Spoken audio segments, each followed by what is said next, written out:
बिस्मिल्लाहिर्रहमानिर्रहीम। अस्सलामु अलैकुम। रब्बिश्रह ली सदरी व यस्सिर ली अमरी वाहलुल उक़दतम मिन लिसानी व यफ़क़हू क़ौली।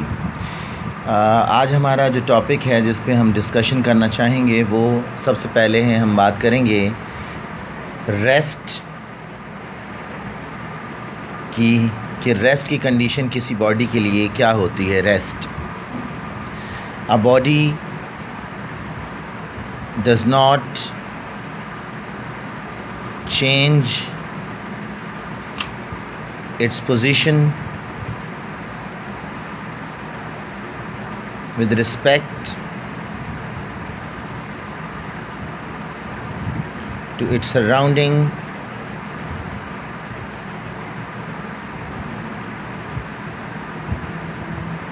the body is called in a state of rest.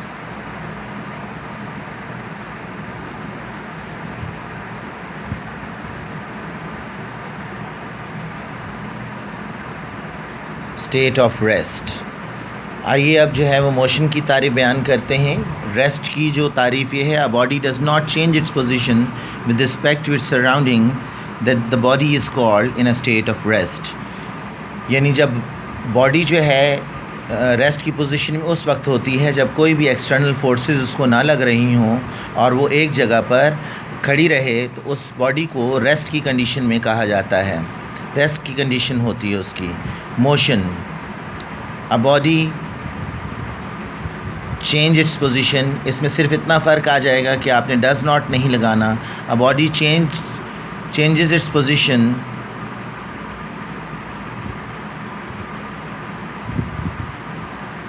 with respect to its surrounding, with respect to its surrounding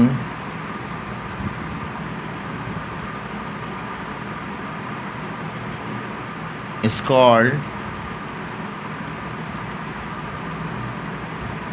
a body is in a state of motion. A body is in a state of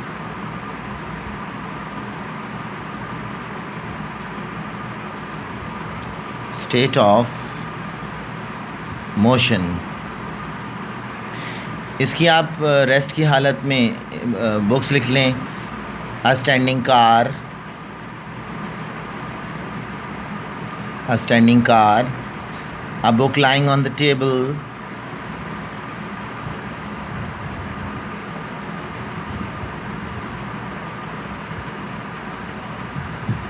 table.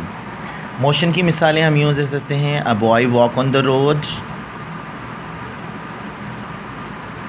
Example इसकी ये है, a boy walk on the road.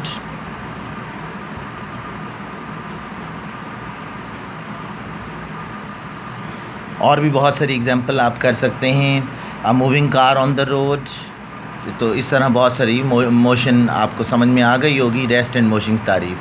आइए अब motion के ही हवाले से Newton ने जो है वो मोशन के 3 लॉज ऑफ जो है ना वो मोशन इक्वेशंस ऑफ मोशंस दी हैं। तो आइए हम सेकंड इक्वेशन ऑफ मोशन की तरफ बढ़ते हैं। Equation of motion, second equation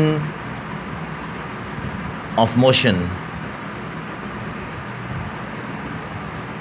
derive करते हैं हम इसको। S = VIT + ½ AT²। इसको आपने प्रूव करना है, इसको प्रूव करना है, इसको साबित करना है हम लोगों ने। सबसे पहले हम एक कार बनाते हैं। और कार देखिए आप, एक जानिब इस कार ने मूव किया। इसने यहाँ से लेकर ए पॉइंट से लेकर बी तक पॉइंट तक इसने एक डिस्टेंस तय किया जिसको हमने S कहा। और यकीनन इसकी कोई ना कोई वेलोसिटी होगी। ये इनिशियल वेलोसिटी है, ये इसकी फाइनल वेलोसिटी है। और एसेलरेशन लाजमी सी बात है, कोई ना कोई एसेलरेशन इसको लगी होगी। और यकीनन इसको एक टाइम भी लगा है, टाइम फ्रेमवर्क भी इसको लगा है। हम एक चीज़ जानते हैं, हमें मालूम है कभी भी किसी चीज़ का डिस्टेंस निकालना हो, अभी भी किस चीज़ का डिस्टेंस निकालना, हम कहते हैं S = V यानी एवरेज वेलोसिटी। ये बार का निशान शो कर रहा है average velocity multiply by time. तो so we have to write down and symbolize it in as equation 1.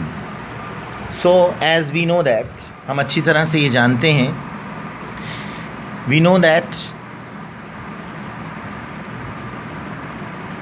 average velocity will be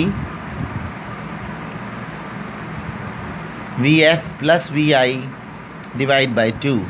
कभी भी किस चीज़ का एवरेज निकालना हो, अगर 3 चीज़ों का एवरेज निकालना है तो 3 चीज़ें प्लस करके 3 से डिवाइड करेंगे, क्योंकि वेलोसिटीज़ 2 तरह की हैं, इनिशियल और फाइनल. ये 2 वेलोसिटीज़ हैं, इस वजह से इसको 2 से डिवाइड किया.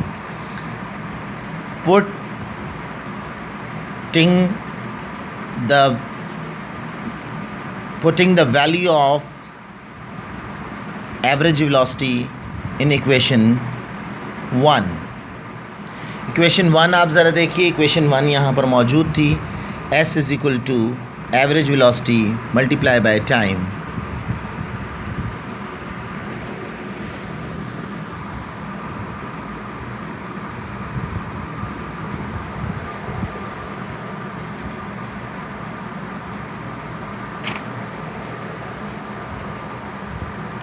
Average velocity multiplied by time. Now we are putting the value of average velocity over here. S is equal to Vf plus Vi divided by 2 multiply by t. अब हम इसको इक्वेशन 2 कह लेते हैं. इक्वेशन 2 कहने के बाद हमें बहुत अच्छी तरह से पता है, according to first equation of motion, first equation of motion, Newton ने जो फर्स्ट इक्वेशन ऑफ मोशन दी उसके मुताबिक Vf is equal to Vi plus AT. अगर आप गौर फरमाएँ तो यहाँ पर जो Vf मौजूद है, we have to put the value of Vf in equation number 2. Now we can see over here that the velocity Vf is equal to Vi plus AT, and we have to put the value of Vf in equation number 2. S is equal to Vf plus Vi divided by 2 multiply by t. S is equal to Vf की जगह पर हम रख रहे हैं Vi plus AT, Vi plus AT plus Vi, ये वाला Vi आपके सामने यहाँ आ गया, divide by 2 multiply by t, bracket में इसको क्लोज कर दिया. Vi 2 हैं तो 2Vi लिखा आपने, plus AT divide by 2 multiply by t. Now we have to multiply over here. Multiply करेंगे, ये आएगा 2VIT plus AT square upon 2. Now we are coming on the next page because the page has the finish now. So we are coming on the next page. The previous page is S is equal to, now we can see over here, 2VIT plus AT square upon 2. ये 2 both जो है उन दोनों के नीचे मौजूद है. 2 दोनों के नीचे मौजूद है. इस तरह से जो है दोनों के नीचे आप 2 लगा दीजिए. 2VIT इनको सेपरेट कर दें, प्लस AT स्क्वायर अपॉन 2. 2 से कैंसिल कर दीजिए, 2 से कैंसिल कर दीजिए. ये कर दिया कैंसिल आपने. यहाँ बचा VIT, और इसको अगर हम हाफ़ कह दें तो कोई हर्ज ना होगा, हाफ़ AT स्क्वायर. उसकी वजह ये कि अगर मैं साइड पोर्शन पे बनाऊँ, हाफ़ लिखूँ और AT स्क्वायर लिखूँ, तो अगर 1 को AT स्क्वायर से पढ़ूँ तो 2 से मैं डिवाइड करूँ तो यही चीज़ निकल आएगी. S is equal to VIT plus half AT square. Now we have done the second equation of motion, and hence we have proved.